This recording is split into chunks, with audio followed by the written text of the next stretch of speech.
आज 16 मई है, चौथा इकोनॉमिक ट्रांच है और मुझे खुशी है एक सैनिक और एक नागरिक होने के नाते पर कि ये चौथे इकोनॉमिक स्टिमुलस बूस्टर के अंदर में डिफेंस के बारे में सोचा गया है। और मुख्य तौर पर जो तीन चीज़ें मेरे को पता लगी हैं, पहला ये कि ऑर्डिनेंस फैक्ट्री बोर्ड का रिफॉर्म किया जाएगा, कॉर्पोरेशन किया जाएगा ऑर्डिनेंस फैक्ट्रीज का, ये शेयर मार्केट में भी इसका लिस्टिंग किया जाएगा। ये एक बहुत बड़ी बात है, बहुत बड़ा एक डिफेंस रिफॉर्म है।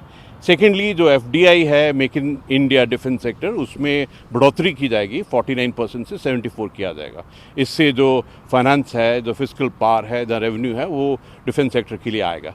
तीसरी बड़ी बात यह है कि कुछ एक आइडेंटिफाई किए हैं वेपन जो हम इंपोर्ट करते थे, जो हमारा डिपेंडेंस है बहुत बड़ी मात्रा में फॉरेन से वेपन्स वगैरह लेने का, उसको रिड्यूस किया जाएगा, उसको कम किया जाएगा और उसकी बजाय खुद देश के अंदर में मेक इन इंडिया तहत डिफेंस सेक्टर के अंदर में ये वेपन्स बनाए जाएंगे। और ये भी खास तौर पर कहा गया है कि इसके लिए एक स्पेशल डिफेंस बजट दिया जाएगा जिससे कि देश के अंदर ही वेपन बनाए जा सकें।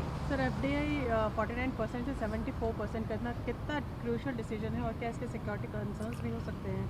एक बहुत बड़ा डिसीजन है क्योंकि अगर हमने मेक इन इंडिया करना है डिफेंस सेक्टर का तो उसके लिए पैसे की ज़रूरत है। और ये जो FDI है 49 से 74 किया है, पूरा विश्वास है कि जितना भी इंटरनेशनल प्लेयर्स हैं जो बाहर से मेक इन इंडिया भारत में करना चाहते हैं उसमें एक खास फ़र्क पड़ेगा। क्योंकि अभी तक हमने एक चीज़ स्ट्रैटेजिकली बहुत सुंदर की थी, जो प्राइम मिनिस्टर साहब ने make in India defence sector का शुरू किया था, लेकिन अनफॉर्चुनेटली हमारा जो सिस्टम है, हमारे जो ब्यूरोक्रेसी है, उसने ये make in India defence sector में इतना इजाफा नहीं होने दिया जो होना चाहिए था। लेकिन सबसे बड़ी बात होती है पैसे की, और वो अगर FDI का जो 49 से 74% किया है उससे डेफिनेटली बहुत असर पड़ेगा। मेरे को बहुत खुशी है कि एक डिफेंस रिफॉर्म्स के बारे में सोचा है और जो असलियत है इकोनॉमिक स्टिमुलस और इकोनॉमिक बूस्टर इस दौरान पर, और ये एक कोरोना के वातावरण के बाद में जो पोस्ट कोविड में जो नेशनल सिक्योरिटी के चैलेंजेस हैं,